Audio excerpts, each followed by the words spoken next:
A motion to open the meeting. So made. Second. Motion to open the meeting, please. Second. All in favor? Aye. I have a question. Yes, Is this being televised? it is. Yes, it is. It's on television tonight. Which was going to be my comment, but that's okay. You answered my comment. Okay. So,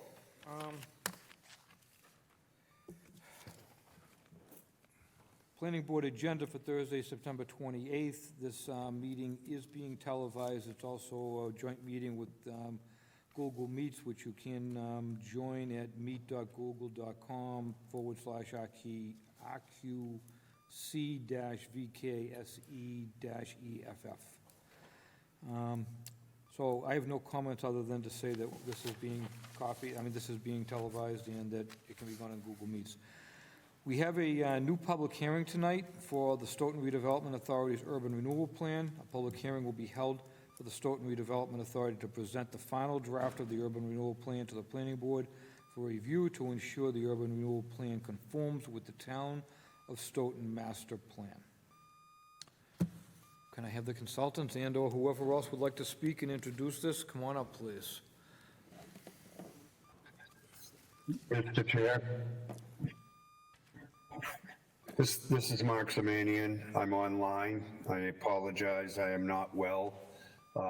We knew that, Mark. Yeah, well, I'm very sick, unfortunately, but Bob Desmond was gracious enough to be here tonight, as is Jeff Fasser, the consultant from BSC. You won't hear much from me, so I'm going to turn it right over to them. Thank you so much for having us tonight. You're welcome, Mark. I hope you feel better soon. Thank you, Dan.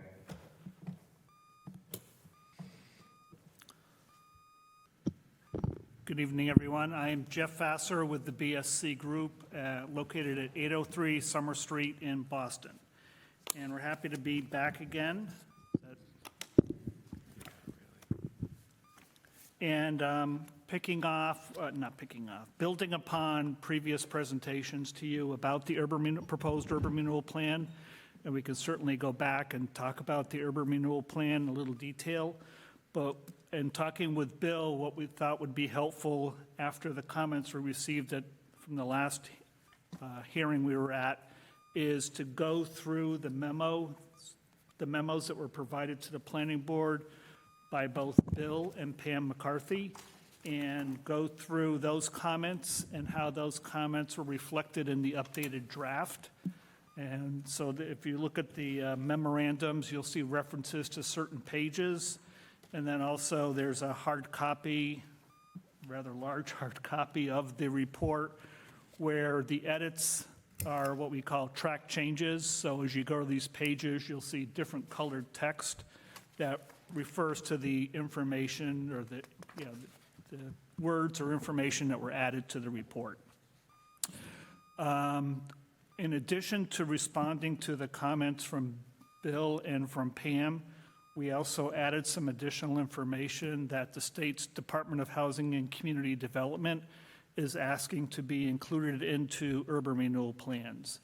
And one is up front, the state's sustainable development principles. So that was added on page 11, not in response to anything from a memo, but because the State Department of Housing and Community Development, DHCD, who oversees urban renewal program, asked that that be added to this plan and any other plans done in the Commonwealth. And the other general information that was added is how plans like this incorporate and respond to environmental justice concerns within communities. And environmental justice is making sure that neighborhoods, communities with kind of populations that are disadvantaged or minority populations, things like that, low income, making sure that there is sufficient public outreach to those communities, those neighborhoods, and any type of planning project in the Commonwealth these days. That was actually going to be one of my questions tonight, because I saw that in the report, and I didn't understand the whole part of it, because I don't remember us ever talking about it, it just Yeah. was there. And you had a map that showed pretty, like, most of downtown and most of beyond downtown was supposed to be economic justice. How does that equate to where we are in the way we are in this town? It just didn't seem to be, when I read through all of the parts of it, Yeah. it was like almost the whole town was included in this. So how do we do that and meet the requirements and get through all this other Sure. stuff? And my real question is going to be, why? Why is that? I'm Yeah. sorry, why? So environmental justice is being required both by the federal government and the Commonwealth of Massachusetts, again, to make sure these different disenfranchised communities have a voice, that there was sufficient public outreach to them and opportunities for them to comment on plans. So it's kind of building upon some of the, these are not my words, words of others, kind of past sins where certain communities were not given a voice either through translation services or adequate public hearing notifications to participate in planning projects. It also deals with roadway projects and things like that. The federal government requires that for those types of projects too. But in this case, we're talking about planning projects. So it needs to be recognized and identified where those environmental justice neighborhoods are within communities, and how those neighborhoods are identified is based on state statistics, state data. It's nothing we develop. There's certain criteria by the state, and they publish this information about these environmental justice communities. So we just take that information from state websites and incorporate it into plans. It's, again, nothing we generate on our own. I guess my question is, that first, I understand, you're giving me the why that the government's asking us to do it, but my real reason is why in this town, or what are we doing what are we presently doing, or what have we done presently in the near past that isn't notifying people of everything that they're supposed to be doing? It's not saying you haven't been. I'm working with other communities that have been very progressive about doing outreach and incorporating, but unfortunately, not every community has been proactive in the past. So it isn't saying you haven't done anything.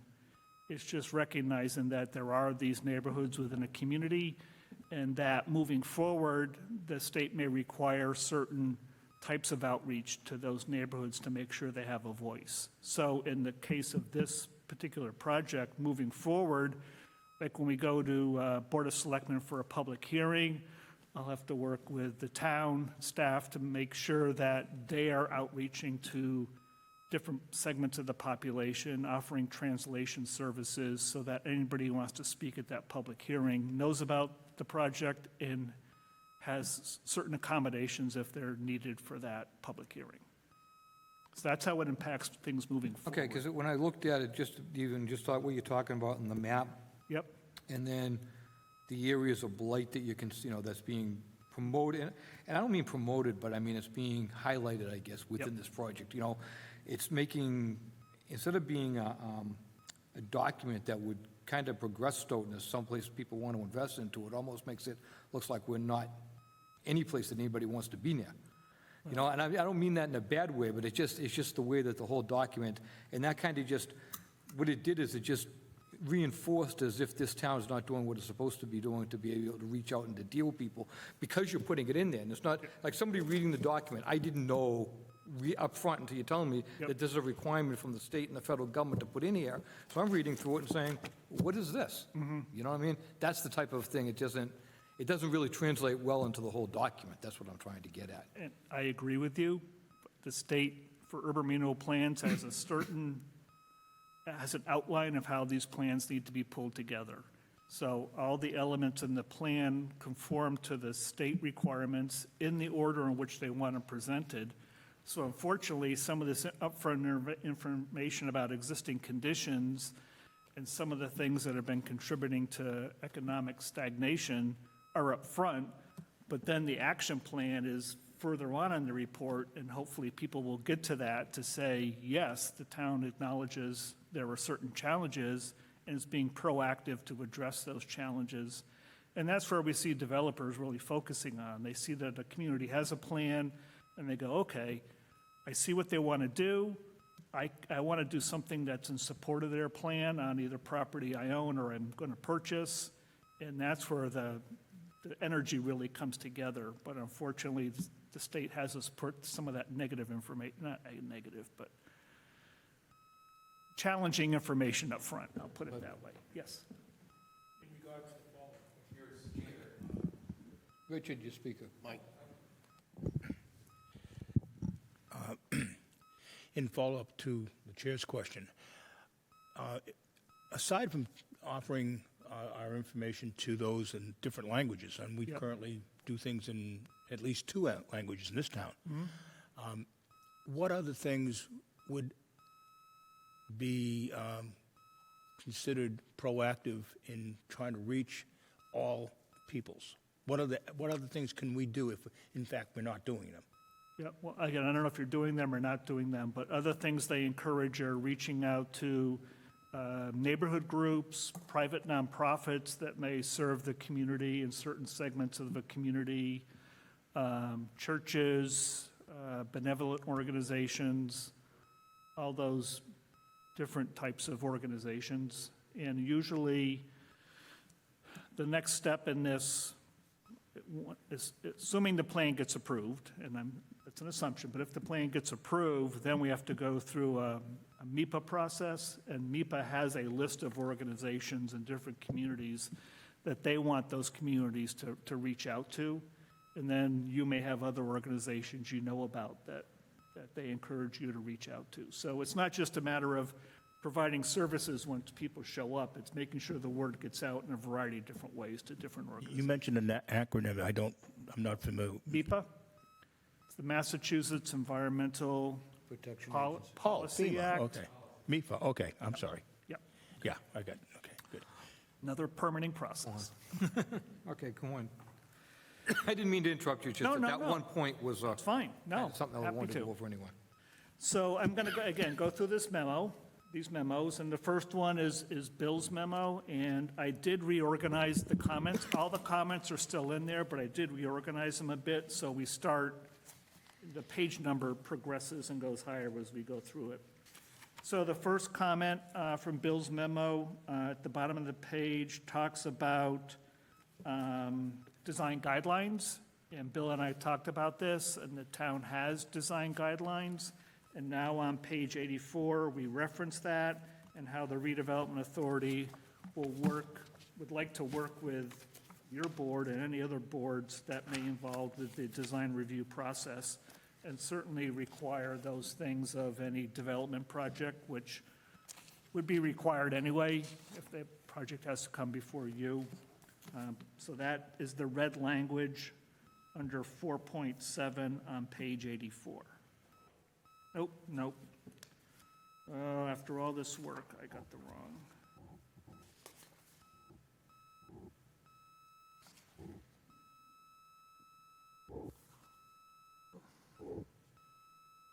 Oh, sorry, it's the top of page 84, which is a little washed out on my version. That's why I missed it. So that's on the top of page 84. There's some other things on page 84. Next, it talks about responding to the comment about bringing in more specifics about pedestrian and environmental, pedestrian environment, in downtown, and making walking through downtown more enjoyable and comfortable. That was on the second page of Bill's memo, and that's under item 4.7 on page 84. Also, it talks about different things to improve the pedestrian environment. And again, all that text in red was brought in. The next, So you brought these statements in from the master plan itself?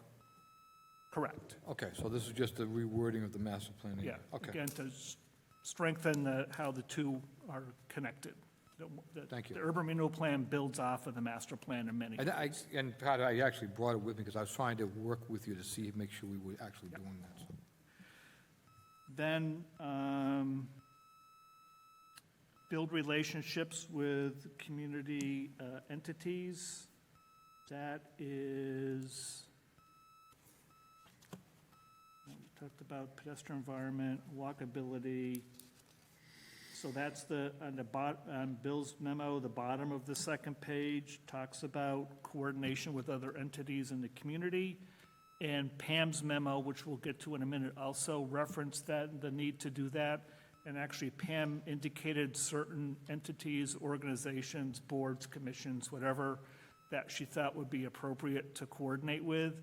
So the urban renewal plan doesn't limit it to those organizations, but we mentioned all those organizations that Pam recommended in the urban renewal plan in a couple places. So it's on page 85, and then a couple other small references to it also in other areas. At Going the end of next this, on- at the end of this page of 84, you have a line that says, "Other interests include but are not limited to," and then there's nothing. Yeah, I should have taken that out. That's my bad. Okay, I'm trying to see where we're going with that, that's all. A lot of different versions, and actually, I'll give Bill kudos. He did point these out to me, and I went through and tried to remove the ones I had forgotten to remove, but I missed that one.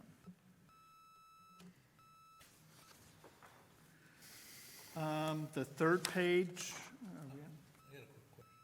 Yep, go right ahead. I'm looking at this here, and the past couple of years, people started to do outside dining, basically on the sidewalks. So in this plan here, when someone goes to build, should they be planning, again, sidewalks are tight in downtown, but if you come off the main roads downtown, should they be incorporating some of those ideas? That's part of the design guidelines. Yeah, we have okay. actually That's what discussed. the redevelopment authority would like to see, and again, the design guidelines do Right, something about that. Yep. It's just something to be, it's now consideration where 4 years ago, nobody considered Right. that type of thing. No, it's All become, right, thank you. obviously, one of the positive results of COVID is people realize the benefits of doing that. On the third page of Bill's memo, there was, again, referring back to some of the recommendations in the master plan, talking about certain sites, and those sites were added on page 80. I've got my pages correctly. And I apologize, on my copy, it's really washed out. I don't know if you can see it on No, your we copy. can see it, it's good, thank you. And most of those were brought in. Again, I apologize, I can't see mine all that well, but I believe all those were brought into the urban renewal plan.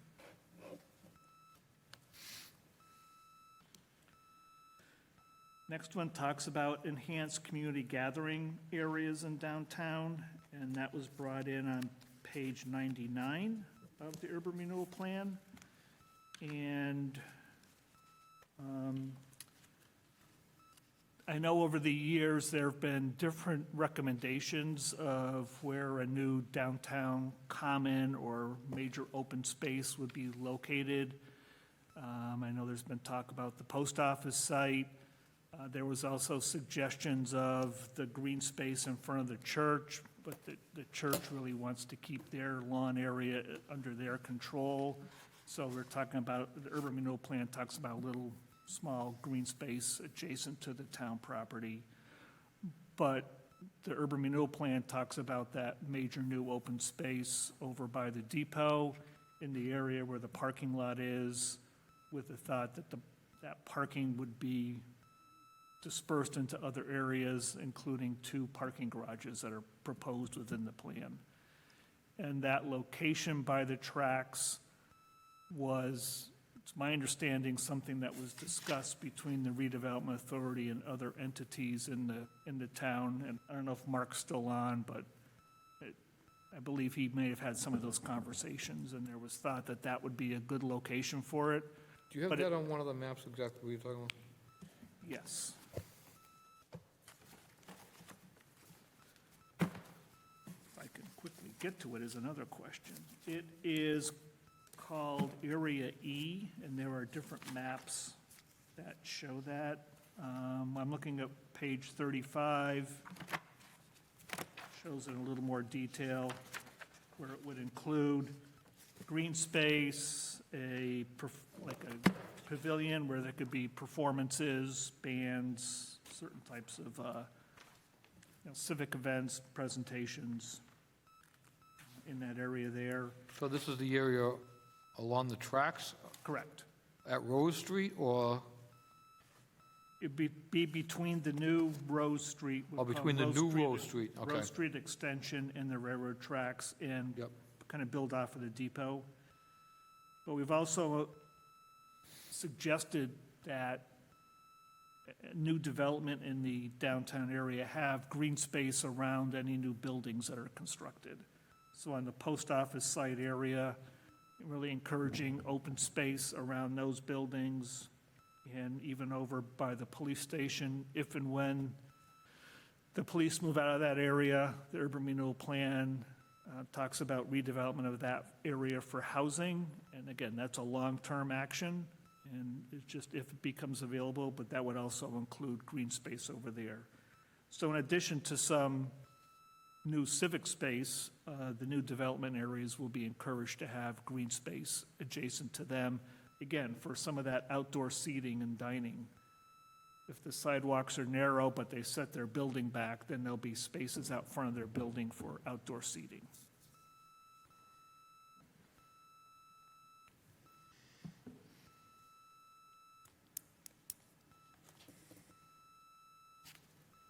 On the bottom of page 3, talks about incentives for revitalization and reinvestment. And there were a couple references there to things in the master plan that again have been brought into the report on page 105.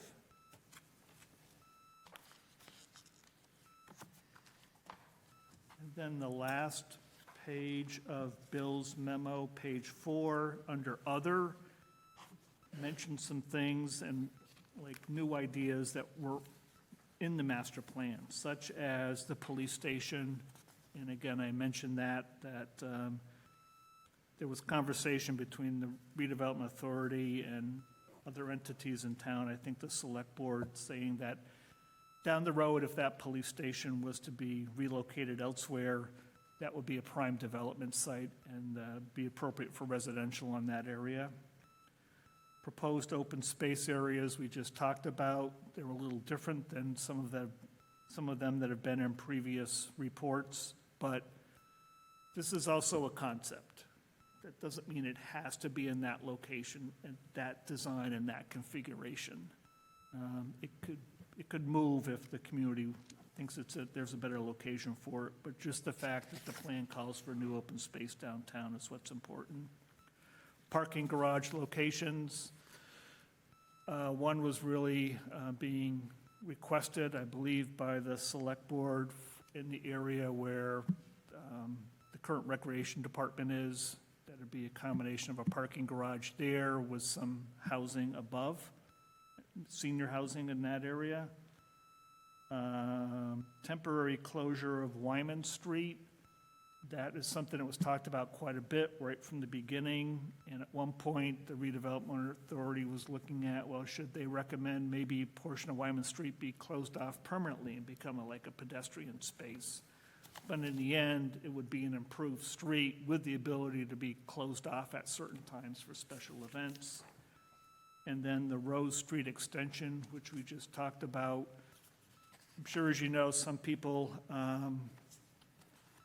cut through the parking area by the depot, and the thought is to extend Rose Street through that area, make it a safe connection through that area, and use that as the delineation between a new park and redevelopment, which would be across the street, and that extended Rose Street would provide access to the new development area, which is the current post office location. So those are some of the new ideas that were brought into the plan. And I also want to make it clear, the redevelopment authority can't go off and do these things on their own. You know, all these public improvements need to be done in conjunction with the town, certain departments and boards, et cetera. Then under Pam's memo, which follows Bill's, At the bottom of the first page of her memo, she talks about the consistencies between the urban renewal plan and the master plan, and that's exactly why we're here. Your vote is to, if you so see it, is to say that the urban renewal plan is consistent with the master plan. It doesn't need to be point-by-point consistent, as long as it references it, builds upon it, and doesn't propose anything that's totally what's the right word? Contradictory or with the master plan. On the second page of Pam's memo, she talks about, again, different things from the economic development part of the master plan that have been brought in, and then right in the middle of the page is where she lists the different entities or boards and commissions that she thinks it's appropriate to be involved with different parts of implementing improvements downtown. And those names have been brought into the urban renewal plan on page 85, as we talked about earlier in response to one of Bill's comments.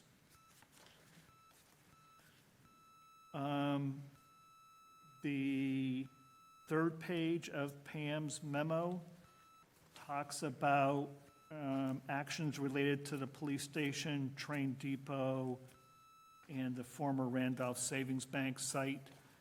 And those, recommendations were brought into the urban renewal plan, and building upon conversations between the redevelopment authority and select board on some of their thoughts for those areas also. The bottom of that page from Pam's memo, she talked about the slum and blight study that was done for downtown, and how was that consistent or conflicts with the finding of decadent, which is an urban renewal term, and they define what that means, but again, which is spelled out in the plan. And they're two different criteria, even though they're very similar, they are two different ones, and for the urban renewal plan, we need to build upon the state's urban renewal agency and what they're looking for, but they don't contradict each other. It's just a different way of defining what the conditions are in downtown. Pam was referencing the CDBG, the Community Development Block Grant, which is HUD. And so I think that's what he gets at, as the difference is Community Development Block Grant of slums and blight, or is a different definition and criteria, which she used to get Community Development Block Grant funds. And so that's what he's just trying to point out. Yep. You just didn't say CDBG. Okay. The other thing is, as you may remember, this urban renewal plan has been written in kind of two phases, and the initial plan was written by a firm called Harriman, and it was a draft, and they weren't able to address all of the needs at the state level, but they did submit the draft to the state when they were completed with their work 4 or 5 years ago, and the state did agree with the evaluation of what they call decadent conditions. So that's, it's in here, and the state had approved what was previously in here. We've updated it a bit, but we're basically going with what was approved previously because the state was already comfortable with that. There's the top of the next page of Pam's memo. There was a reference to COVID, and I did change some of the wording to be more accurate based on that comment, and that wording change is on page 70. I think it's just one sentence. The next bullet of Pam's begins with page 52, which is no longer page 52 because things have been changed, but she was talking about parking and some comments about parking, and is there a need for parking, or is there enough parking? So one thing that was changed was there was a 2006 parking study that was included by Harriman a reference to it was included by Harriman when they did their phase 1 of this project. And I felt that that's just not relevant anymore. It's so old. So I just completely took out that language. And we also added language recommending that the redevelopment authority work with the town to do an updated parking study for downtown, because after COVID, a number of parking needs in most all communities have changed. So what are the current needs in the downtown for parking? I have a question. I have a question on that. Sure. When you said it was a 2006 six parking study, but couldn't that be used as a baseline? I mean, We've done other parking studies since then, though. I think there was one in It was 2000. 2017 or 18. Yeah. That Pam did, there was a complete parking study, another one that was done. So that would be a good base, that much more relevant and okay, that's, more recent study. That's correct. There was at the bottom of that page we're on for Pam's memo. I apologize, the page numbers aren't on here. There was a question about outreach to property owners and business owners. That's something the redevelopment authority members have done on their own. I'm just going to skip that because I can't really speak to it, but we'll come back to that. in a I minute. will just touch base. I do know that I've spoken to some of the owners. Some of them have been contacted, others have not been contacted.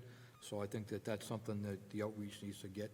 And even the ones that were contacted didn't understand why they were being contacted, so I think the Okay. outreach needs to be explained better to them. Okay. Just so that just as a general statement, I think that needs to work. Especially the people that you've identified as properties that are in this report. Yep. That I spoke to one owner today, he didn't even know he was in here, Okay. okay? So just as a caveat. Yeah, and that's, or for the redevelopment authority members, they're the ones that have been handling. No, I understand. You're speaking, I'm just trying to get it as a general notice I'm out just there. letting them know too. Mark and Bob, and they understand. Yeah. Okay? And then the next page of Pam's memo, and it's just one item on it, talks about previous studies, feasibility studies that were done for the train station and the State Theater. And I changed the wording so that it acknowledges previous studies were done, but there may be a need for more up-to-date studies because it's been a number of years since those studies were done. But it does acknowledge that they were done. And then the last page of Pam's memo talks about on the top of the page, talks about prior actions, one being establishing a quiet zone in downtown relative to MBTA service, coordination with the MBTA on their parking lots and where their parking exists, and better use of land and location of parking, and also reference to outreach to the U.S. Postal Service about their property. And the plan acknowledges the quiet zone study is ongoing. It's actually in here as an action item. And then regarding the MBTA and the post office, they want to keep that in there because they feel that those are key properties in downtown. And, when the conversation needs to continue with those major entities, and hopefully they'll be fruitful at some point, but we don't want to throw in the towel at this point. There's a comment about the financial plan, and yes, that needs to be updated. This draft version's been pulled together over the last 4 years, and numbers keep changing every year, and we wanted to get through a conversation with you, the planning board, before we updated the financial numbers for the select board, because they're the ones who have to look at the numbers. That's part of their vote, is to look at the financial feasibility of this. So those numbers will be updated at that point, but quite honestly, we've updated the numbers so many times, we kind of just said, let's just hold. Let's get through this Well, next step. When I and then did we'll go, when I update. did go through the numbers, some of those numbers didn't make any sense, and even 4 years ago, some of those numbers were fairly well off. I'm just trying to figure out who's creating the numbers and where they're coming from, We can go back and talk about that, but it's really for the plan, I'm happy to answer your questions, but planning board should really understand those. Again, your vote's more related to the master plan coordination and consistency. That's it. No, but if I'm going to approve or disapprove or discuss something, the numbers should be relative to what I'm talking about. That's my Oh, only yeah. No, my only I'm- comment on that, And I'm that's all. happy to tell you where the numbers came from. That's Yeah, no okay. problem. I mean, if we're gonna get into the economic part of it, let's just, why don't we get into that and we'll go from there. I'll pull up my old notes. So those were the comments from Bill and from Pam and how we've addressed them. There are some, again, some comments from the state that were brought in here. Oh, and then there was another comment from the last time we met with the planning board about execution of the plan and who's going to be responsible, and that has been brought into the plan also. There's been a indication of a willingness from town leadership that the town will provide support for the implementation of the plan from whether it, I don't want to talk about particular individuals, but there may need to be legal support, and the town's prepared to provide that support, not financial support and money, but accounting support that may be necessary that the town said they'd be willing to provide, as well as, I'll call it planning and economic development support. Bill might be able to So my talk about question that in on more that, detail. you would put in some $400,000 for administrative and Yep. people and staff or whatever else. Yes, So if the town's doing that, I know that the way that the SRA is supposed to work is almost a separate entity to the town. yes. Would that have a crossover as far as, the way things can actually be done legally? Or do they have to have their own separate accounting and own separate administrative services? Or would the town be able to do that in adjunct, from a legal standpoint of view? Yep. From a well, one, I'm not an attorney, but based on how it's been done in other communities where they've had attorneys involved with the process, like on the administrative money, sometimes the staff support comes from the town, and there's no accounting for that as part of if I understand your question, as part of a redevelopment authority budget item. It's just the town acknowledges they're providing services, but it comes out of the town budget, not out of a redevelopment authority budget. In other cases, if a redevelopment authority gets a grant or is able to generate income, sometimes they reimburse from their account where they've To the generating town. income, they reimburse to the town. So it happens both ways. Okay. Yes. I can tell you one example I know of. Obviously, everyone knows, I ran the Office of Economic and Community Development for the city of Taunton, and I was executive director. We ran community development and economic development. By virtue of being the executive director there, paid city staff. I was also the executive director of the Taunton Redevelopment Authority. So that's the relationship that Taunton had with their redevelopment authority, and the department's admin staff and financial staff did all the accounting and the finances. So If it can work, I actually. there are many models. Brockton is slightly different, Brockton, their redevelopment authority has intermunicipal agreements, and, some of their funding, because they're a city, they run the community development block grant plus the economic development. So there's all sorts of modes, but I will let you know that the way we had it in Taunton, my financial person, my admin, and myself, were the admin, and I was executive director. So there's Okay, 'cause my understanding. different models Right, that can and be my set up. understanding of the SRA, and just, I could be 100% wrong, and I don't know the way the actual charter works for the town of Stoughton, was that because it's a separate entity, we couldn't cross into the public realm of services or uses, because that was going to cause other issues from the way that procurement works, for example. Well, they can, Okay. because redevelopment authorities are set up under the same general law. So, there's typically 5 members. 1 is appointed by the governor, and then either 4 are, in cities, they're usually appointed by the mayor. In towns, they're usually elected. If the town chose, they could, if they wanted to split people's time or fund some things, they could look at having doing the Taunton model. I know I worked closely, when I was planning director in Fall River, there was no executive director of the redevelopment authority, and I was appointed by the mayor to, do their urban renewal plan and work as city staff to fill that void until they hired an executive director. So there's precedence, and Okay. there's many models. I like the idea in a lot of ways, because I think there's some disconnect between what we have here and what is presently being planned in the town for different things that are going on downtown.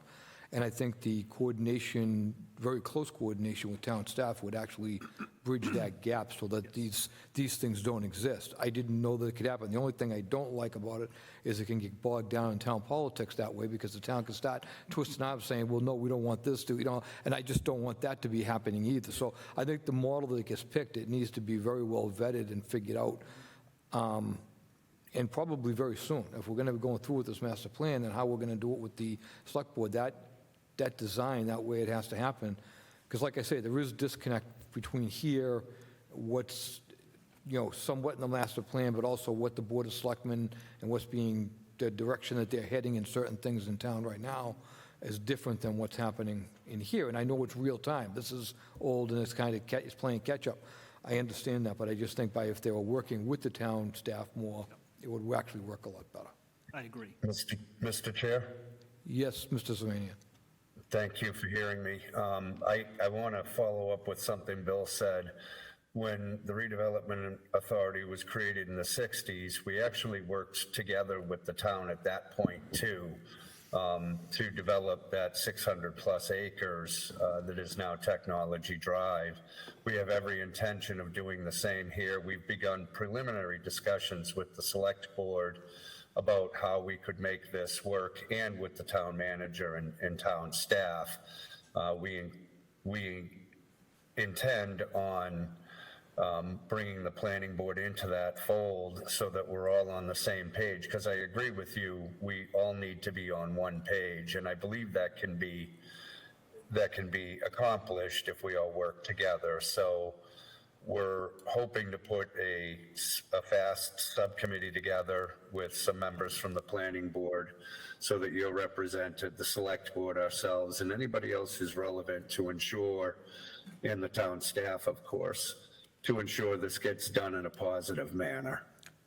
I'd like to work with you on that, Mark, because I think that's an important piece. I was actually going to ask if there was a way for the planning board, the select board, the zoning board, to be able to get a member to be part of the, be part of your meetings and be part of your thing going forward, that we could actually assign a person to be able to deal with that. That was actually one of the notes I was just writing down to see if we could go along those lines. So if we can make that work. We absolutely can, and I think it's vital that we do, Dan. So thank you.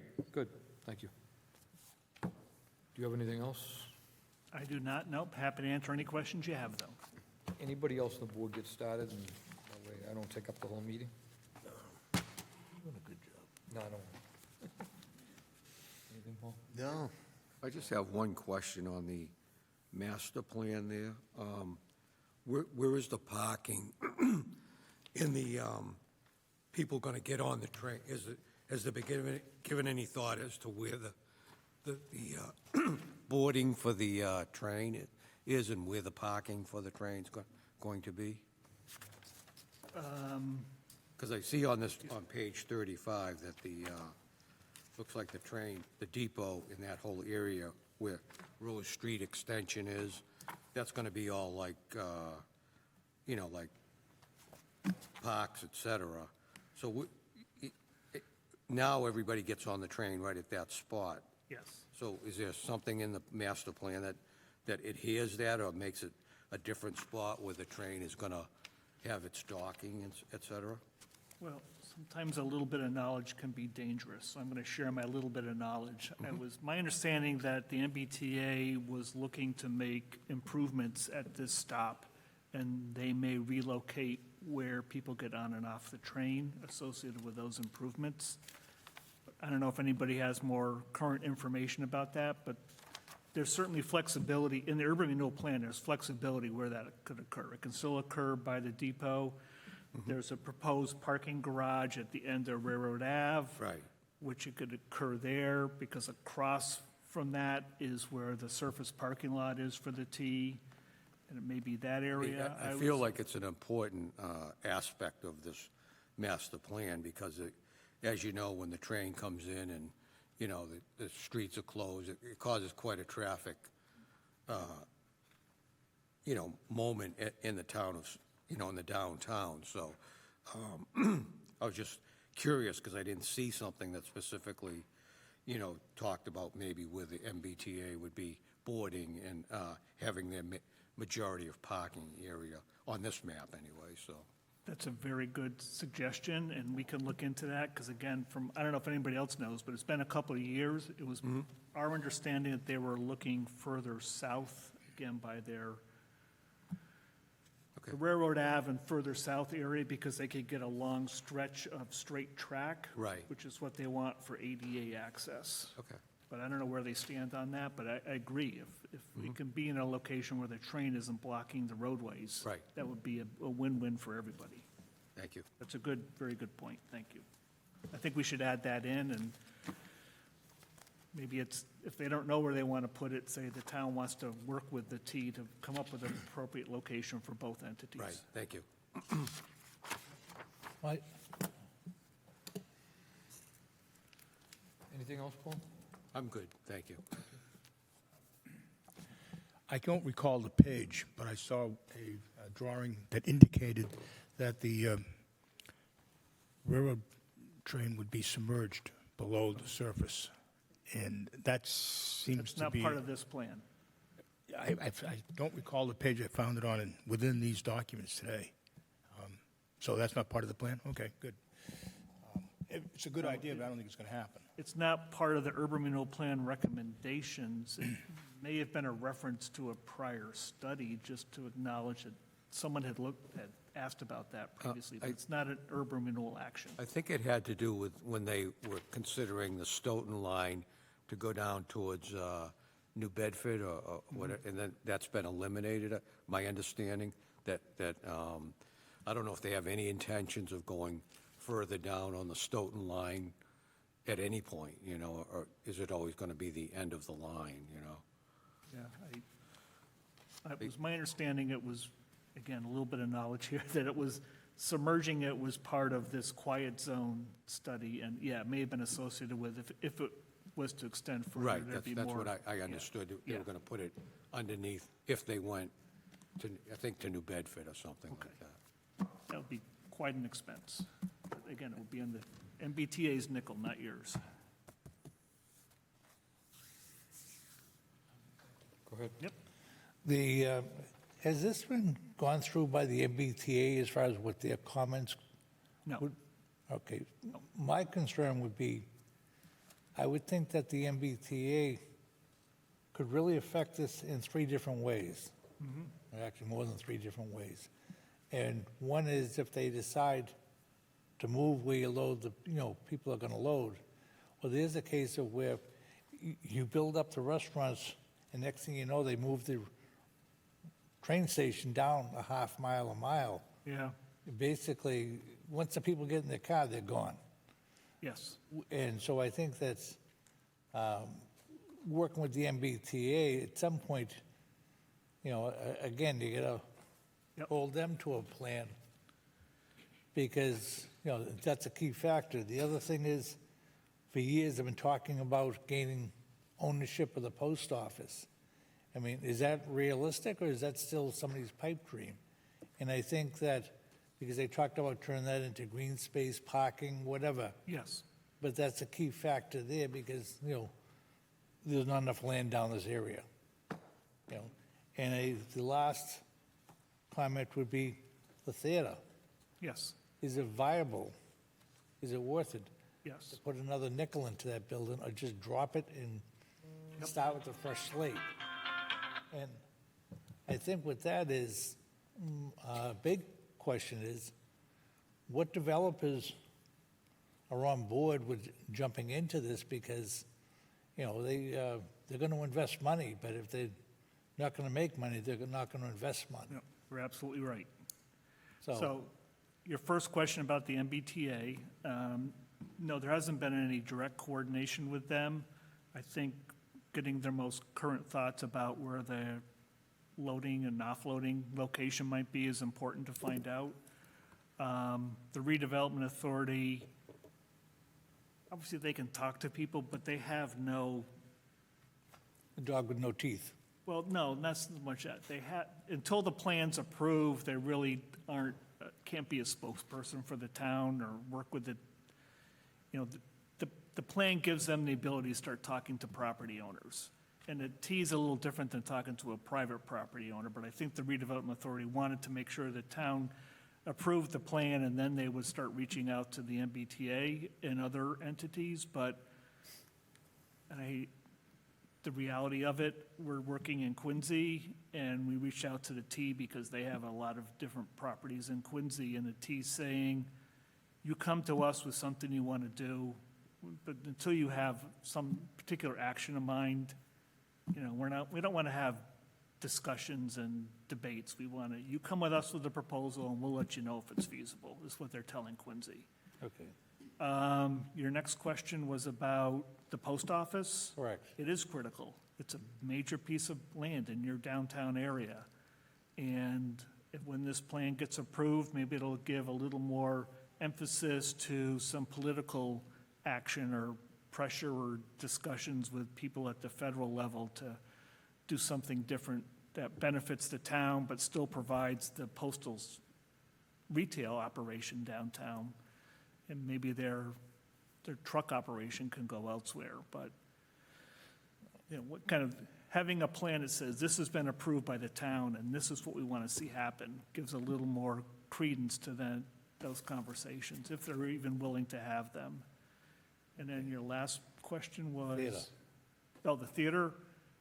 Yeah, there's been a lot of back and forth on that, and I don't want to get in the middle of that because some people think it's a lost cause and some people think it's really worth the investment no matter what it is, and that's up to the redevelopment authority and the town and potential funding sources to I figure think it that out. is the issue. We have the hole in the ground we're Yeah. trying to fill, and then we have the buildup of a building that nobody, so I mean, if you talk about your redevelopment, to satisfy those two issues, those would bring people back into the center of town. Yes, And again, it can't be just put something in there, it has to be something, worthwhile, something, again, if you took down the theater, what type of housing building could you put in that footprint, Right.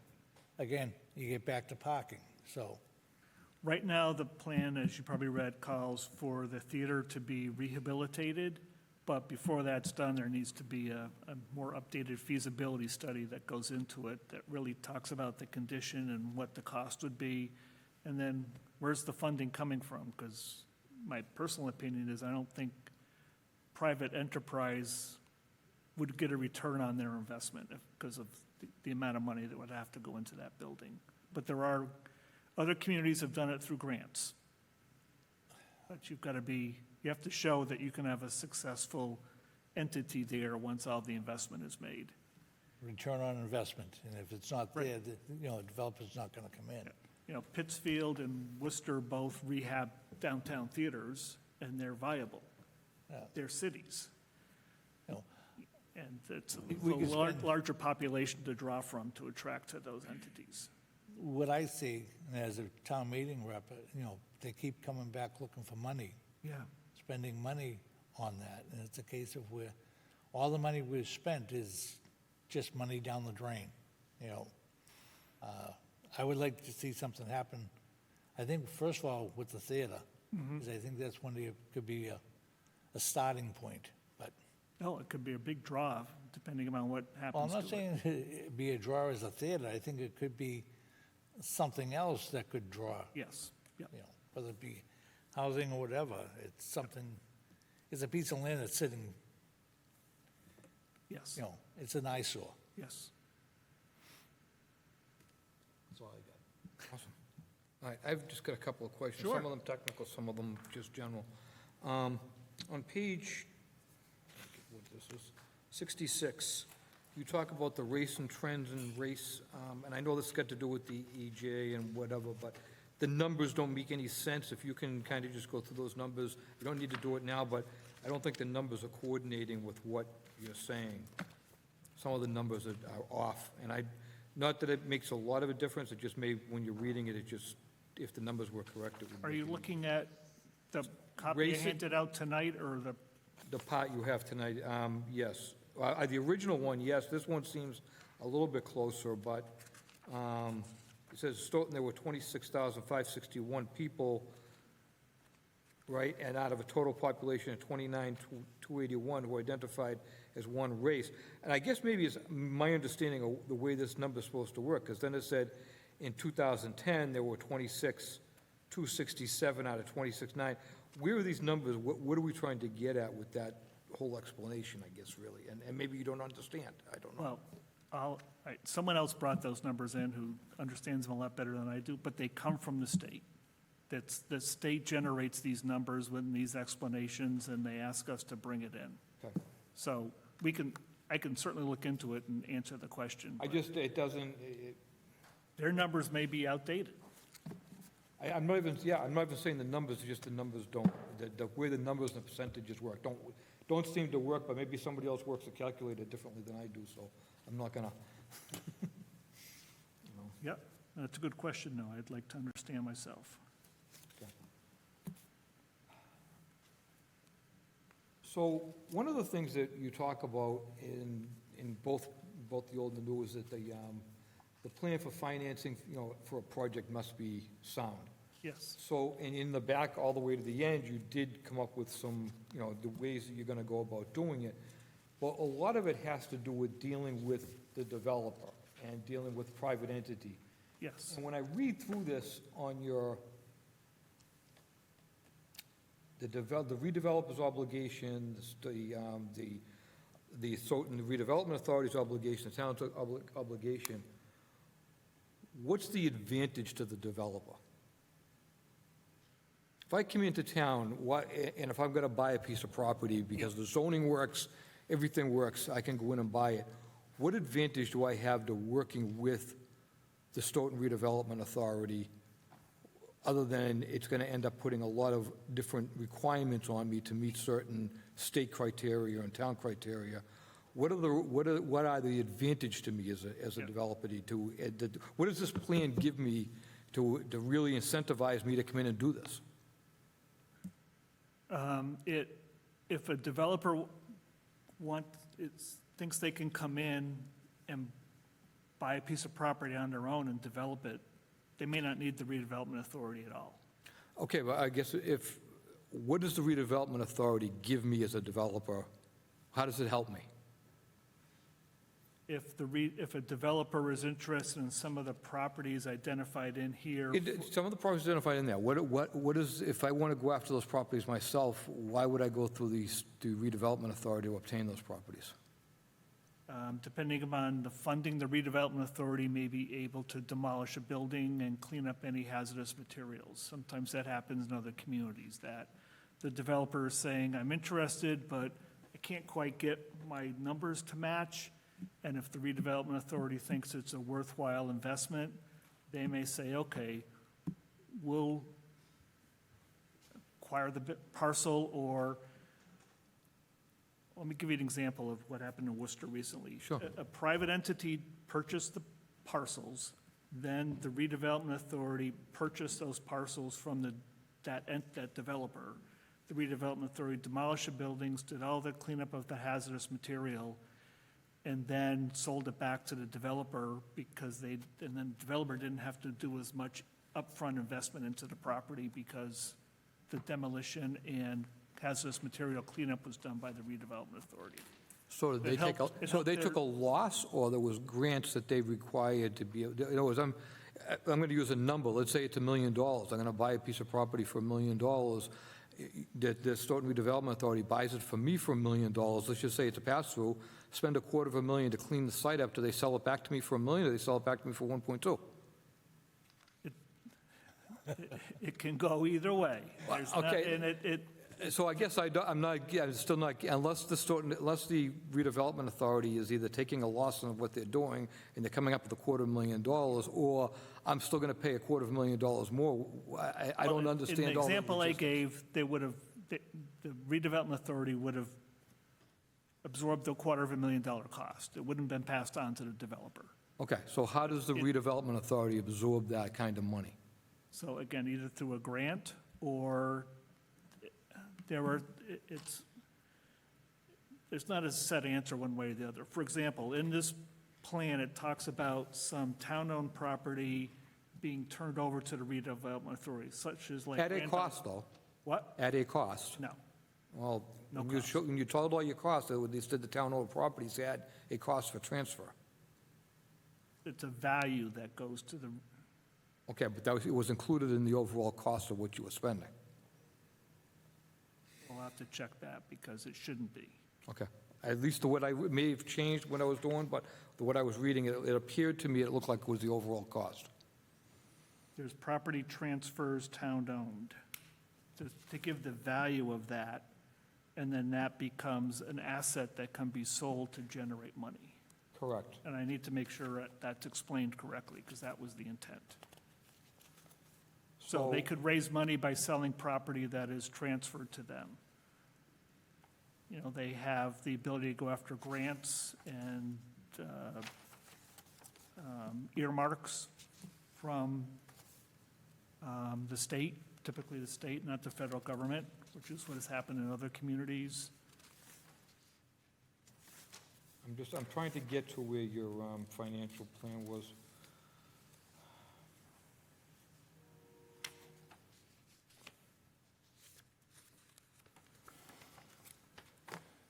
For example, in your financial plan, parcel acquisition, assessed value, you have Town of Stoughton, Railroad Ave, 79,000, Railroad Ave, another 29,000.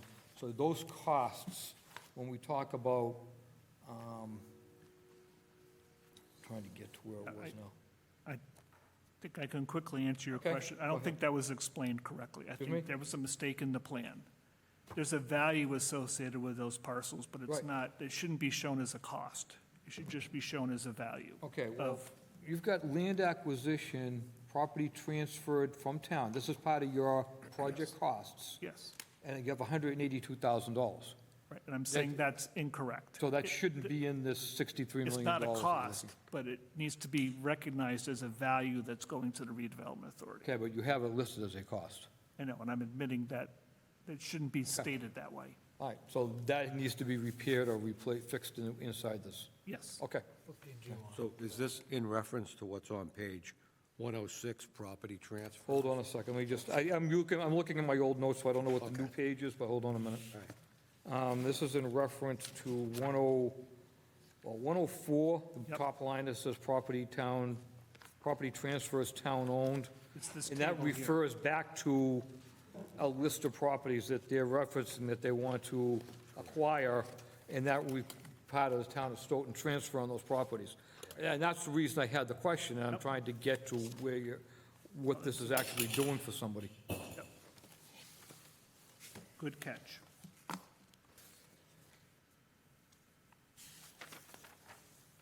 I think it's on 106 on the, Well, it's on 106 on the on the new section, Yeah. you're right. Okay.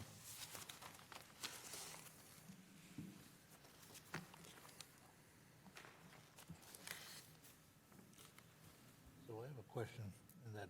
Go ahead. So when you go to buy a piece of property, does that have to go before town meeting?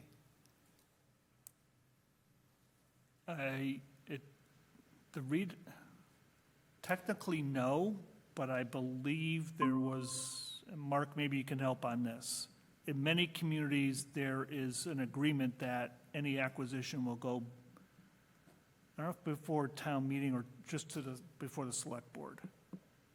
I think a transfer of town property would Oh, a have to go before town meeting. Yeah, a transfer Any would. privately purchased would not have to go before town meeting. Correct. They're a private government agency. They can bond and borrow without town meeting approval, because they can do it if if they have a financial plan and they have the financial resources. If they wish to use the bonding capacity of the city, which, a lot of the town, I've dealt with the cities with Taunton, Fall River, Brockton, and those folks. If they wish to use the bonding capacity of the town, then that would be a town meeting vote. So if they partnered with the town to utilize the bonding capacity, then that would be a town meeting vote. If they had a financial plan that they did not need funds from the town, then they would not need, because they're a quasi-governmental agency. Town meeting has no say over because they're a separate governmental agency, unless they're partnering with the town, and as I said, using the bonding capacity. Thank you, Bill. Great explanation.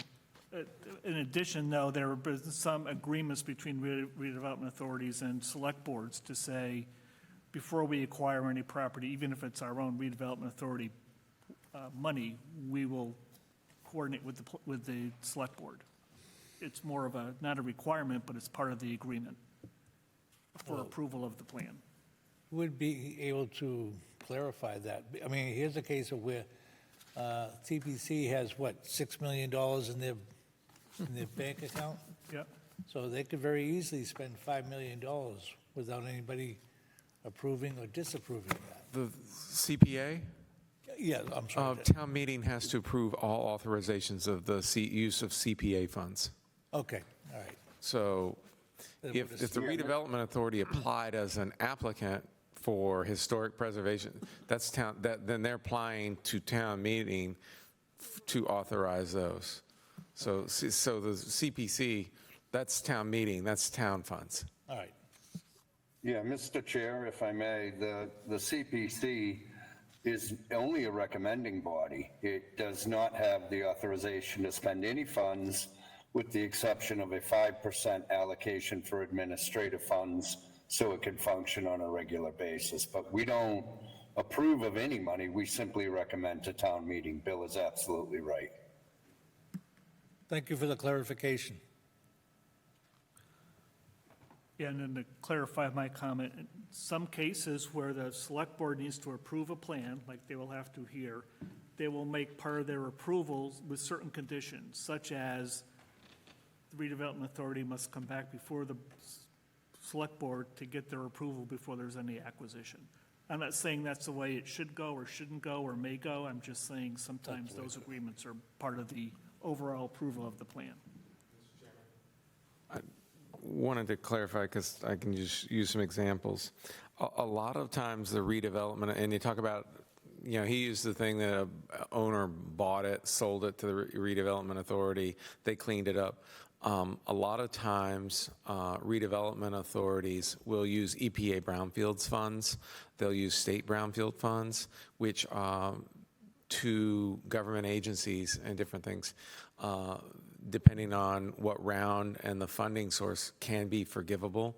So when, and the environmental cleanup is really, on certain properties, is really, that's a big unknown.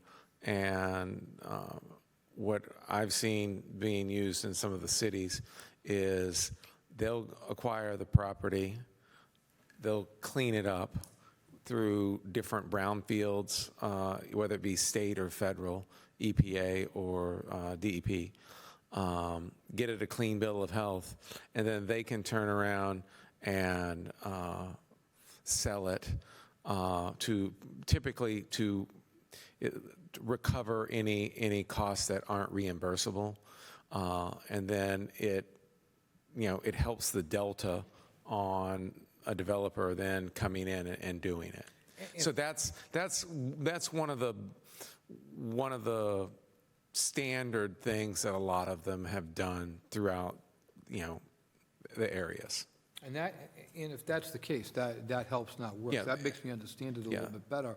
I was just, when I read through the generic language, I don't mean to be generic, but the standard language is being used in here, that is not spelled out very well. Right. And it does talk about hazardous waste sites. It does talk about areas in here that, need to be cleaned up, and it discusses that. But when I was trying to get into, they talk about the redevelopers' responsibilities or what the redevelop. When I started looking at all that and trying to follow through the plan, it didn't make, I couldn't follow through where you guys were giving me any advantage, other than now they say, okay, we've got a hazardous waste site, and the redevelopment authority can get a grant to clean that up, and they can do, that we may not be able to do as a private entity, fine, then I can understand that, but. And the thing is, I actually did 2 redevelopment plans in Fall River and was in the midst of doing an urban renewal, 2 urban renewal plans in Fall River, and then in the midst of halfway through an urban renewal plan for the city. It's interesting being on the other side as a representative for the planning board. So I've worn both hats, and so so I kind of have that 10,000-foot view plus that 5-foot view. In general, what I've seen with urban renewal plans is, is that, there's a plan in place, it gives a developer a sense of direction, both through the urban renewal plan, through the redevelopment authority, and through the town, because there's master plan and different things. We've instituted new zoning, which is a recommendation, or it was a recommendation, but it's taken so long that we already accomplished one of the Right, and recommendations. they've incorporated that, but again, the new zoning, and I've talked about this in previous meetings, is their boundaries, Yeah, and the boundaries, they've gotten approved by the state to go back and redo and modify that it would be a very costly monumental task, and it's. I understand, but what happens is they talk about percentages of zoning, and how much is residential, how much is central business, how much is, general business, and when you relate that to what we did with the downtown zoning, those numbers don't make any sense. So I just don't understand, because now you've taken it into a much larger area, so the percentages may make sense in relationship to the boundaries you have, but in relationship to the downtown zoning, which we changed to be able to help Yep. all of this. Yep. But when you expand it out beyond, now all of a sudden, what we did doesn't make sense into the other areas you're expanding to. Well, some of it might have been some targeted properties too. But one of the things, and I can kind of say from wearing both hats, is the redevelopment authority can be the, kind of the bridge mediator / quasi real estate agent type thing, to advocate. If they've done their job successfully, they take, create a climate to take a developer, work with and have good relationships with these property owners for redevelopment, and they partner, they are the ombudsman or the matchmaker. That's their number one goal, is to matchmake the private sector, private developer with the property owner, and do the introductions, and if there are any types of grants or if there's some cleanup or whatnot, to help with that. Ultimately, let the private sector do their work together. Secondly, is if they had to look at acquiring properties through negotiated sale, and sometimes they can purchase the property through negotiated sales, not eminent domain, but negotiated sales, if they had an end user ready to go, and they needed to deal with cleanup and other things. And that's part of their business plan, and it's a case-by-case basis. And then obviously the last thing, and it's allowed within the law, is the power of eminent domain. But, and everyone's kind of gets really, they get really freaked out about eminent domain. The redevelopment authority or even the town can't take anything by eminent domain unless there's a stated public purpose, and they have the money or the funding or the bonding to do it. So, and usually it's a long, protracted process, and it usually ends up in court and costs twice as much as a negotiated sale. So that's kind of the three stages of, really, it's the first two is really the purpose for the redevelopment authority, is trying to provide some incentives, provide some grant help, provide the, maybe they can help tie into some gap financing. Jeff, yeah. And I'm only using my experience and seeing in what it did in Fall River and Taunton, so. Okay. I appreciate, Bill, everything you said. I do, and I appreciate your experience, and you get a lot more of it than I do, or anybody else sitting here does. One of the questions I still have, and we've talked about a lot of different ways that the redevelopment authority can work with the town, or, different models. Shouldn't that model, whatever model we're picking, be part of this, or how do we get to that model?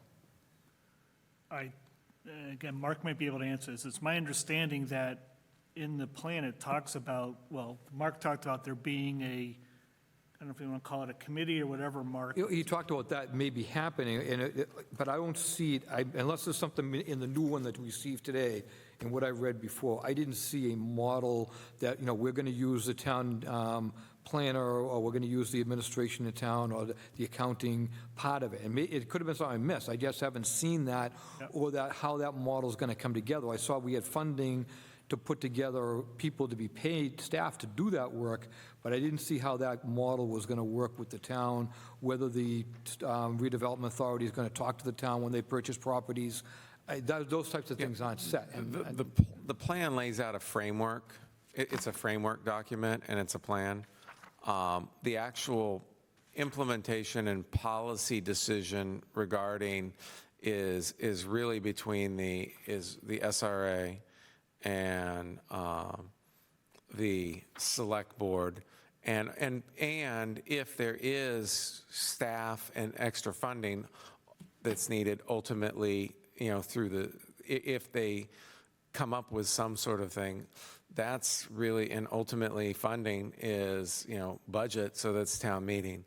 So I think that putting it in the plan is really premature, because we don't know what, the policy decision will be. It sets up the framework for the discussion that says, we need to look at cooperating, working together.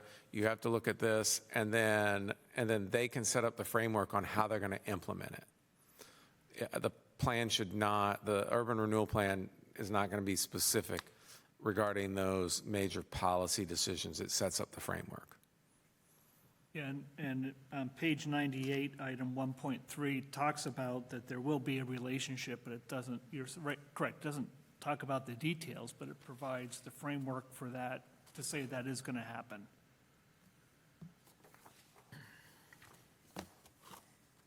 Okay. And it should say it's right in one of the I initial see it, it's in the steps. red, it's at 1.3. You've added that part of it into it that I guess wasn't part of previously there before. Right, that was added in recently, based on some of the memo comments. And I have a some discussions between Mark and town leaders. Okay. I have a question. So essentially, this plan, we don't have anything structured in the town of Stoughton right now that says we're going to go after this and try to get this done?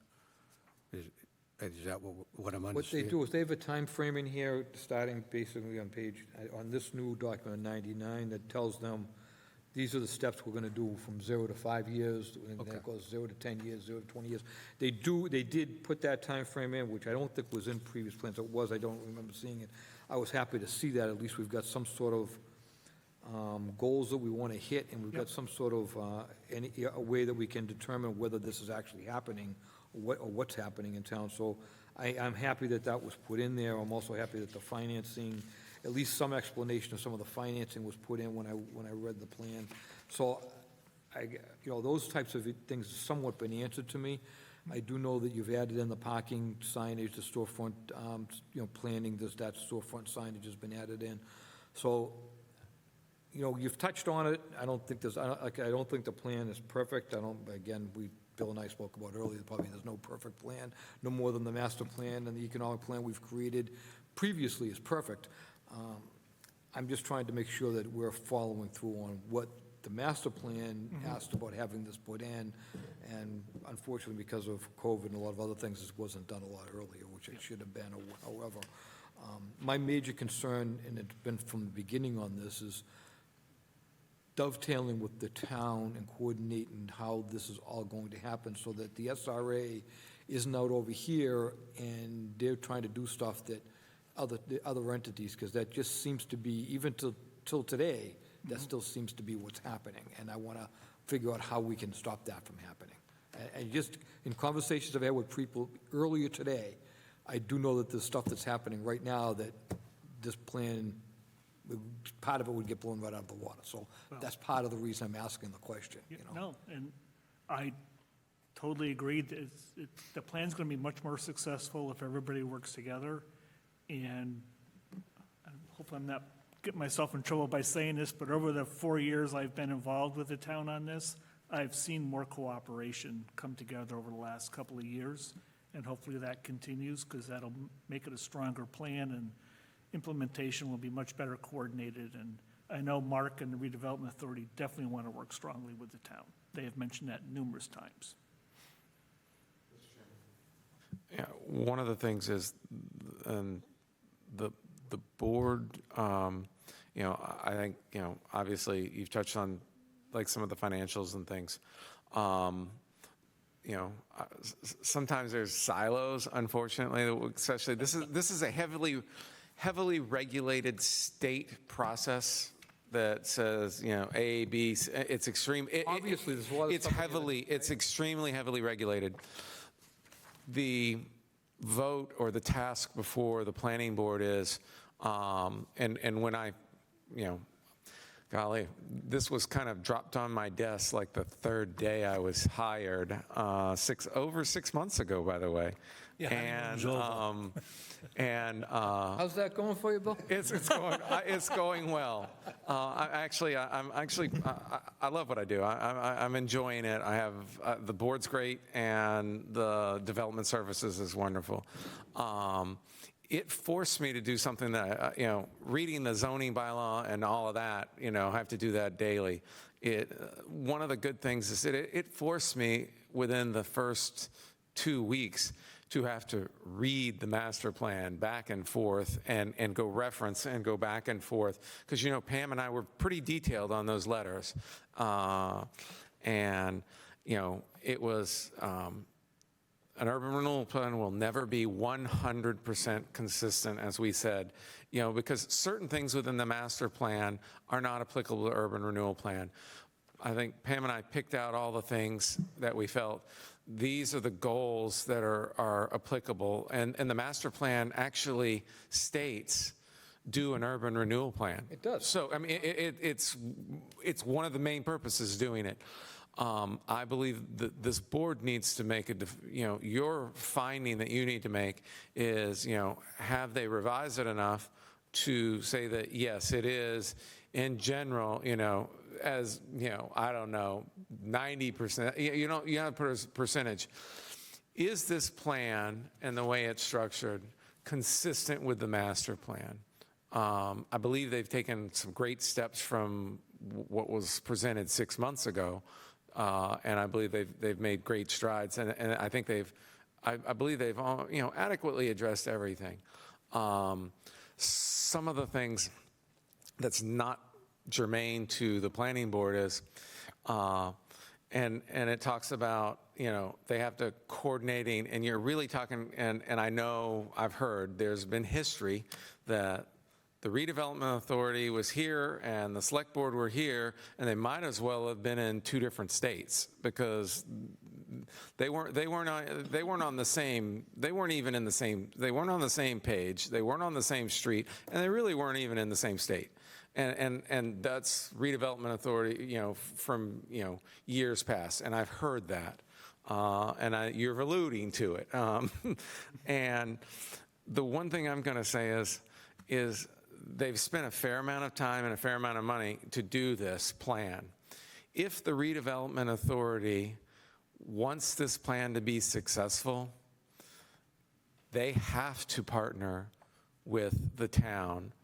They have to partner with the Board of Selectmen, and they have to partner with town meeting to make this a success. So, if not, then it's another plan on the shelf. And it's just like, they don't have the funding resources, you talk about, they can't go take a piece of property because they don't have the money, so, but, I understand something. I know where you're coming from. yeah. No, I'm just explaining that. No, I understand, but personally, I spent a lot of time on this plan that you went back On the and master forth plan, with. I know. And I spent a lot of years of my life to that. Yeah. I'm never going to get back, but it's Yeah. okay, I put into it, And it's done. you- However, I want to make sure that this being a big piece of it, how does this work to get to Right. where we need to get to? So I think the underlying thing is that the way it's structured, talking about, they've changed some of the, the coordination and some of the things. And I think the redevelopment authority, fully understands that, in order for their plan that they've spent a lot of money on to be successful and to implement and to make the redevelopment authority successful, that they have to be on the same page, or they have to be on the same page as the town Right. and And I think- move forward with it. Right, and I think part of that is when this initially was brought forward, it was almost as if the redevelopment authority were going to become landlords. That's kind of, it seems like the language of this has changed Right. from that. And I'm on board with that. I just don't want to see them become landlords. Yeah, I don't believe they're going to be landlords Right. because they're not, it's, They're not structured to be landlords. No, And the they're really town isn't- structured- And the town isn't structured to be landlords. We've proven that time and time again. So I just wanted to make sure that we Yeah. were going in that direction. yeah, I think the bulk of it, because, I talked about all the different things, the bulk of the urban renewal plan and the redevelopment authority is they can look through state, federal, and different resources to provide the gap to make, because clearly, these properties are just sitting here, and there's reasons why, and the redevelopment authority and the town combined, especially with the authority for this, allows them to buy and sell property. It allows them to buy and sell property through negotiated sale that the town can't do. The town has to bid in 30B and all of this. If this gets approved, the redevelopment and they're on the same page, let's say, and I know that the town, and the town administrator, they want something to happen with Malcolm and Parsons. They want something to happen with a theater project, and this will give an extra tool in the toolbox, and lets the redevelopment authority work with a developer or work with anyone, but they can buy and sell without 30B. So they can essentially, which partnering with the town, is a huge benefit. So, but if they're not partnering with the town, then they're out on a limb. So what I'm saying is, the way it's structured, it's incumbent, the success of it, is that way. But I'm just saying is, one of your task is consistency with the master plan. So, Any other comments, questions? Yes, Paul? Just one comment. I'm trying to grasp how the whole thing connects together. So you have the SRA, you have the town, you have the Board of Selectmen, you have us. Who's going to be working which parts of making this thing happen? Who's going to take care of these? I see all these nice programs, funding, that grants, et cetera, there. Who's going to be encouraging those things, looking at the master plan and saying, oh, this would be perfect for let's go talk to these people, and this would be perfect for them to maybe go through this grant to develop this piece of property. Is there a scope to that? Are we at that scope, or, where are we? My understanding right is that would be the SRA's responsibility. That's really what they're tasked with yeah, doing. that would be the SRA. And one of the things is, if the redevelopment authority and the town manager and the board of selectmen, decide that they wish to have a stronger partnership with the model, and that's a policy decision of actually providing, town staff, whether it's reimbursed or whatnot, or creating, an executive director position that's paid for by the town or partly by the town or the redevelopment authority. That's decisions on how to further the plan and provide the administrative support. So is that like the next step? Yeah, I believe that's a step. Once the plan's approved, that's part of the implementation on how they're going to look at doing that. Okay, and one last And thing. it could be any number of things. I just threw out like 5 different ways they could do it. Okay, so one last thing, is this master plan that we have here, is it fluid? So the reason I'm asking that is, This is not a master plan. This is an urban renewal plan. The urban renewal plan has to be consistent with the town's master plan. okay, so that's what I'm looking at on page 35?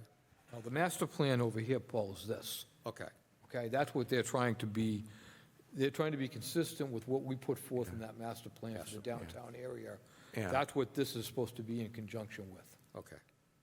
So my question for fluidness is like, if the MBTA decided that they were going to push the onboarding down towards further down, so that it would almost be behind the theater, et cetera, right there, would that area on Washington Street, would that be included into SRA or master plan at some point? I mean, Also, that It would have to be if the area is not within the boundary, Right. then the redevelopment authority would go through a public process and say, and the state, and say, we need to, the MBTA is doing this, that was not envisioned, we need to modify the boundary and go through that. So the boundary can be modified, and a lot of these things are guidelines, especially everyone wants to get hung up on, and I've heard about this grand green, which would be the entire postal site, which is not realistic because that's, potentially developable property. But the master plan talks about a green, and it talks about a public gathering space, what that looks like and how big, and generally in that area. And the urban renewal plan basically mimics some of that, and maybe talks about some parcels. But yes, Okay. the boundary can be adjusted. Okay. With those things. And just one other thing to Mr. Murphy's question. The post office sites is rather, I believe, some people say, we talk to them and then they just quit talking to us. Well, they quit talking to us because the presidential administration in 2020 changed, and the post office goes through changes. So what I believe, that I've seen from the town and what's recommended in the urban renewal plan is that you have to keep the concept of relocating the post office in all of these documents and reinforce it. And as presidential administrations change, you keep on the conversation, you look at trying to, help find a place for the other thing to keep the retail and those sorts of things. It might take 2 decades, but you have to keep it in these plans. Is this going to happen in 5 years? No. 8 years, 10 years? No. But what you need to do is all of these plans have to reinforce that the town's desire, the urban renewal plan, the redevelopment authority's desire is to keep a retail post office here and take the industrial operation of the post office, as I want to call it, and move that to a proper area so that the land that's taken up by the industrial portion, the storage of vehicles and all of that sort of stuff, that property can be used for higher and better use.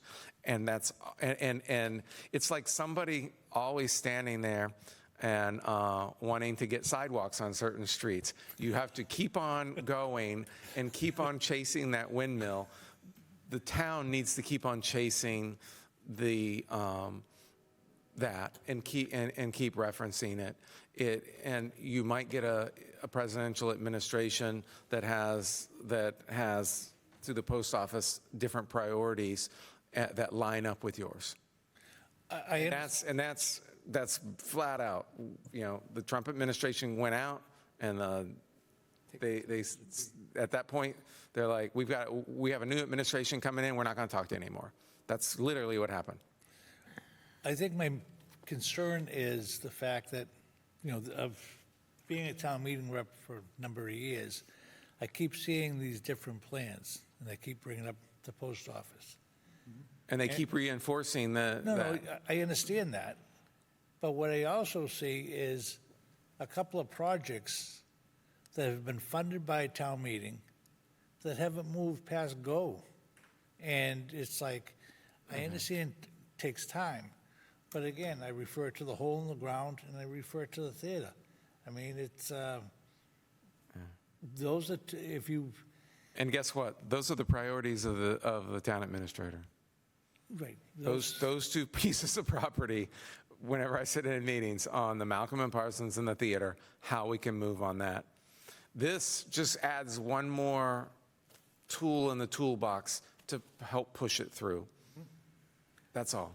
Okay, no, and I agree with it. It just, in concept, but again, there's certain things there that you have to have with any big project like this. Anytime they do a development, they have the anchor stores, so to speak. All right? You go down by Stockwell Drive, Christmas tree shop is gone. A few other stores have gone, and it's like, you go up to Technology Drive, you look at the furniture stores, that became the furniture capital of the world, so to speak. And you look at it now, I mean, all those furniture stores have pulled out, and you have undeveloped or unutilized land, and it's, here you want to develop downtown, but there has to be something to draw the people in there, and I don't know what it is. But if you don't have a plan to go forward, no one's going to talk to you anyways. That's right. Yep. Thank you. From here, there is some stuff that you obviously need to update or fix into the plan. So if we vote on the plan tonight, how does that relate to get back to us with the updates on the plan? If you vote, well, it'll be updated before it goes to the select board. We can certainly give you an updated plan at that point, if that's. Okay. Are there changes that you feel need to be made, additional changes that we didn't identify regarding consistency with the master plan? I think I brought them up, and I think you went through them. What? I can write them all down. What and are put they, the together a list of financial plan? That's really not the master plan, but yeah. But it's part of the economic part of the master plan. It is part of that piece of it. There's the economic development and how the money gets flowed is part of the master plan and how that's getting put together. In my opinion, but that piece of it. And you had some also. I mean, if I need to go back, I'll go back through my notes. I'll write up to you if you would want all the points that I thought were an issue or going forward. Maybe that's the best way to do it. I mean, you addressed it all tonight, or you talked to me how we're going to get there, or that you would fix some language, but is that going to be what's going to happen between now and the time it goes before the Board of Selectmen? Oh, absolutely, yes. Okay. Yep. So would we have a chance would you be able to get that to me prior to you putting it before the Board of Selectmen? Oh, absolutely, yes. Okay. And again, the financial questions are fine, they're great, but just so you know in the process, that one of the charges of the select board is to, as part of their vote, that the financial plan is sound. So they have to state that in their motion. So that's why they really need to own that part of it. Okay. And they can own it? I just, like I said, there's no sense in bringing it before them if it's already wrong before we're No, understanding. it'll be, there's See a what I'm lot to saying? be updated in the financial plan. There were old assessed numbers in there, and construction costs have gone up, and there's a number of changes that need to happen in the financial plan. Okay. The parts of the plan that you had stated, let me go back to where.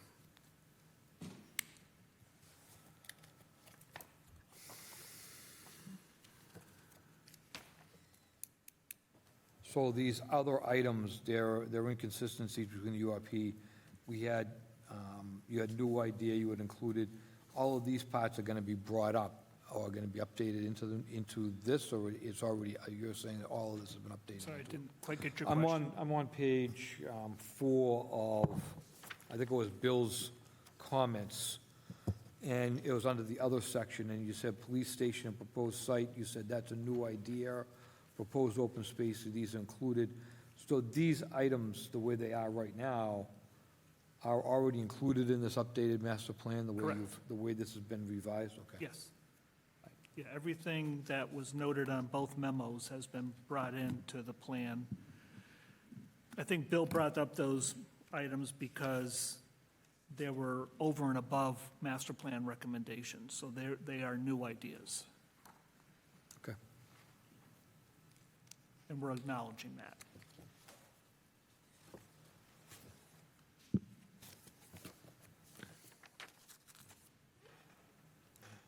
So, Bill, is there a specific language we need to use as far as the motion that we're trying to create for this to move forward? Or how do I'm going to we- let Jeff know what kind of motion he wants as the representative of the redevelopment authority.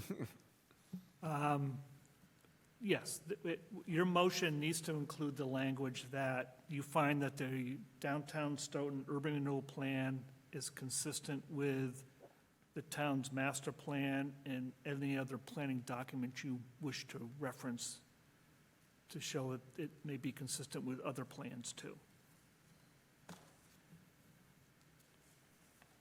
Should we add sufficiently? I'm sorry? Should we add sufficiently? The word sufficient. Sure, and that's totally up to you, yes. I mean, I can get you, we'd like to vote tonight, but if you want to delay it to your next meeting, I can get you examples of motions taken by other planning boards, if that helps. I would.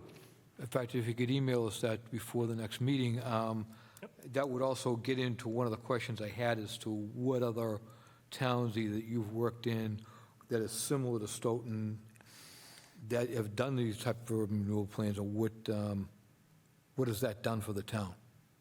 You know, is there a progression that's actually happened that can be documented that we could actually see? I mean, if you say it's Taunton, Fall River, whatever town it may be, has there been a plan that's been implemented, say, 10 years ago? And how did that, where are we today from where that was implemented 10 years ago? Is there any examples out there of how that's been done and where we are? I can answer that now unless you'd like that. Sure, no, that'd be great. And Bill can probably jump on this too. So our best example is Quincy, where we started working on that in 2007, and improvements started happening maybe 12, 15 years ago. They had a number of downtown surface parking lots and a parking garage area. That one of the big lots, based on the urban renewal plan, they sold it to, portions of it to 2 or 3 different developers. The city built a parking garage. There's a high-rise residential development. There's a low-rise residential with retail on the first floor. They just approved another low-rise residential with first-floor retail that was on that Hancock parking lot location. That took a lot of time. but Absolutely beautiful area. yeah, thank you. Another development has happened where what's called the Ross Garage area. The city has invested in that by putting in a new roadway, improving the utilities, doing all the upgrades necessary, so a budding development could come and tie into new infrastructure there. And a number of other things have happened downtown, a number of other projects. And so that's a great example. And another scale, the city of Gardner, we did an urban renewal plan for them, much smaller scale, but it opened up what we called they had like a, wasn't called Main Street, but they had like a Main Street, and then they had an area kind of back of all the properties that fronted on Main Street that was just gravel road, overgrown brush material. And they put a new roadway in there, and new development has occurred along that, some retail. They put their new public safety building there, and more, there's a smaller town, some more smaller scale retail. But both of those are cities, right? And There's a city, but it probably has less population. No, I agree, but the form of government allows things to flow a little bit easier than the form of government we have in the town of Stoughton. That's why I'm asking specifically town, how does it work within a town? And is there a town you can show me that's had that type of progress?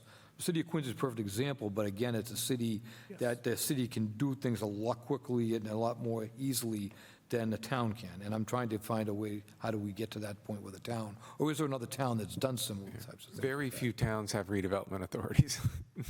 Okay, there's my answer. So we don't really have an example to follow through, and we're trying to create a wheel that doesn't exist? I'm thinking here, I'm sure after I walk out of the room tonight, I'll have other examples, so I Now, can. so it's an get those to example of the you, vote is what you get want? the Excuse me? You want the example of the vote? Oh, no, I mean, he can give me an example of the vote, which is fine. I'm looking from our own point of view as an example of a town that's done this. Mr. Chair? Yes, sir. Mark Semanian again. Randolph recently got an approval for their urban renewal plan.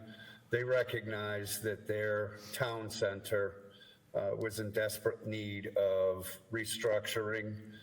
They moved very quickly to get their urban renewal plan done. But Mr. That is- Zemanian, the town of Randolph also changed their form of government. They're not running on town meeting. Well, that's an excellent point, one I hadn't considered. I was thinking town, and you No, mentioned but I'm board. thinking, I specifically was talking about the form of government we have and how Yep, and how that gotcha. interacts with it. Understood. But they do have a redevelopment authority, something that I think they had when they were a regular town meeting, But how, but I could right, be wrong. but if they did, what did their town redevelopment authority accomplish in its years that it was there? Well, you've seen the area at the high school and the redevelopment that has occurred in that area. It takes some years, so I'm sure that redevelopment, because it's so new, has happened since their change of government, but it started when there were a town meeting. Well, let me rack my brain, and when we get you the motion language, I'll give some examples, I'd appreciate that. because there's been a number of plans in the state. So, Mr. Chairman, you'd like this on the, first up on the agenda? Yeah, because I don't think it'll take that long. Just I want to make sure that if we're going to vote on something, we Okay. know what we're voting on and the Okay. proper language to get it voted on, because I just don't want to come up with something haphazard, and all of a sudden, everything's so regulated with the state, well, you did it the wrong way, and you got to do this now, you know what I'm saying? Okay, I'll put it on the agenda, and they'll have a draft. Because I don't think it'll take very long if we Okay. get it. all right? I don't either. I don't think we need any more discussion on it, it's just a matter of we get the right language. Yes, I just have one quick comment. When you said priority action, I'm referring to page 99. You have all the letters of the area, but that refers back to the map that's on page 36. Yes. Is it possible that on page 99, you make comment, refer to the map? Oh, that's a very good You point, know, yes. It's like, okay, where did this come from? And then I look back at the map, but Yep. Since you're looking at doing the vote, are you going to look at closing the public hearing? I think we could probably close the Close the public hearing right now? Yeah, so I'm saying we close the public hearing right now. make a motion that we close the public hearing? Second. All in favor? Aye. Okay, Thank you very much. you're very welcome. Great discussion. you. Appreciate all your input. Thank you for your time and effort. Do we have something to sign? You actually, I have, and it's on your packet, is the best price signs, the church on Turnpike Street.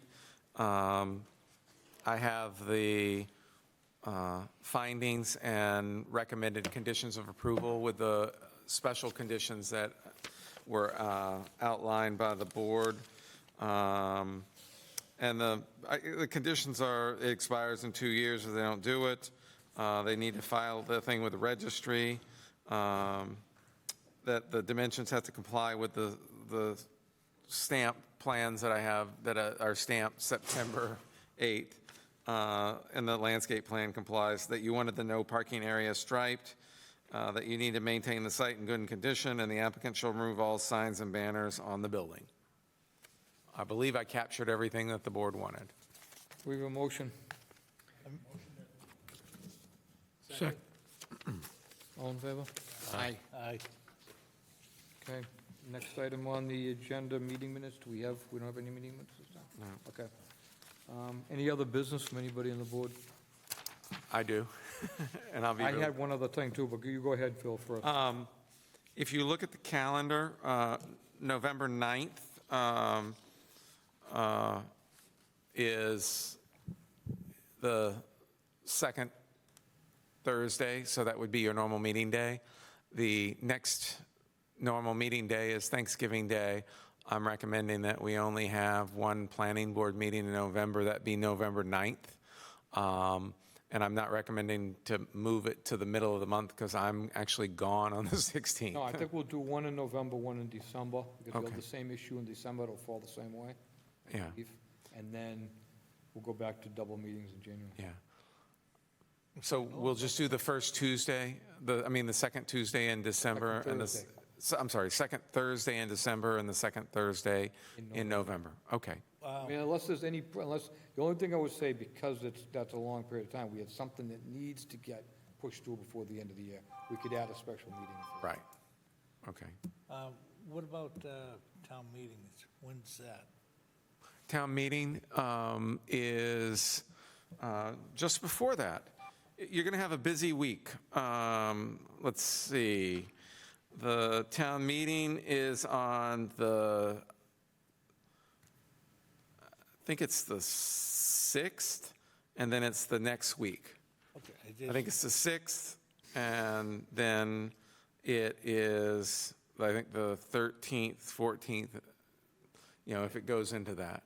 Yeah, I just didn't want to have a conflict with town meeting.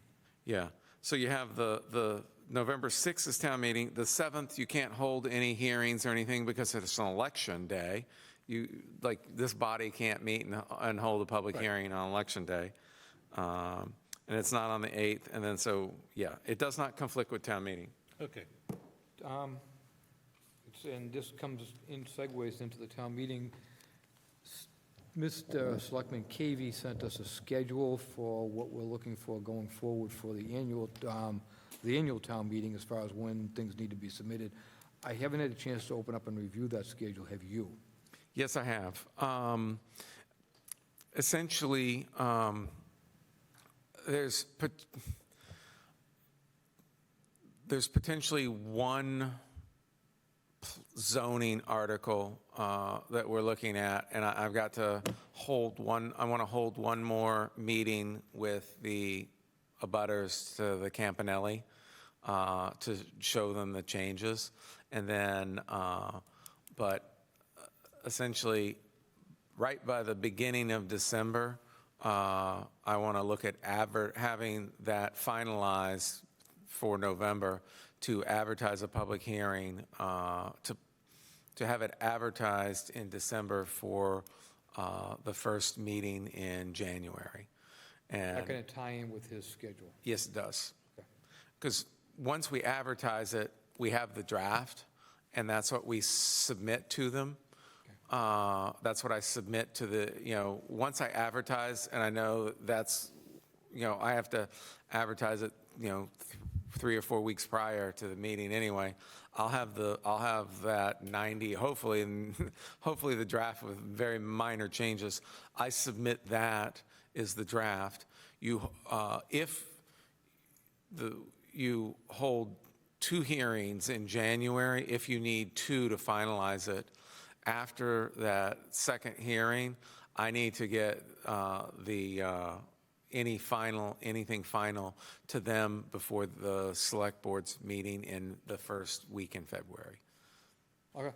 So There may be one other that we should discuss, but I will bring it up, talk about it before we bring it up in public, as far as another zoning article, if we can dovetail it. Okay. It's just something that was brought up to my attention, and I want to just go over it with you before we discuss. Call me. It's not on my board. It will be. Good, okay. Where's that board? That's the whiteboard in my office. You know where it is. Half of it, I have potentially zoning articles mapped out through 2025 based on what we, different, our projects, Route 27. We were going to have to do FEMA. That was going to be, the new map changes I was probably going to have to do in December, but the FEMA and the state just notified us they're doing a different section, and ours is not until 2025. So I've got another, basically I kicked that can, the FEMA kicked that can down a year out.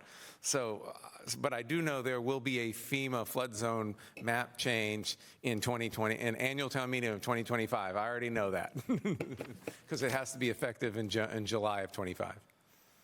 Okay. We have a motion to adjourn? Second? All in favor? Aye. Thank you. Okay, do not leave before signing.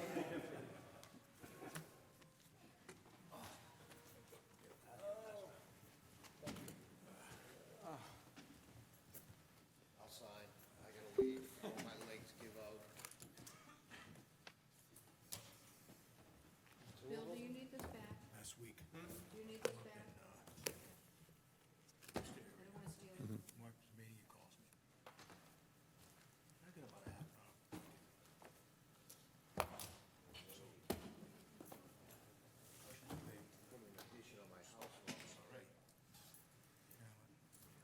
Paul, thank you. Thanks, guys. Good night. I hadn't even Good night. said ahead of time. Yeah. And I said, sorry, I don't have that, I don't have the time. Right. I read it yesterday. I got read it again this morning. It's rather ironic Thank you. that,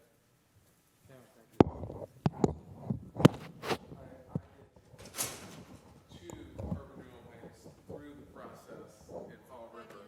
I was halfway through the talk when I came here, and then I'm sitting, and then I have one thrown in my lap to do it on the other side. I was like, whoa. Put it in your resume, someone said, hey, he's the guy.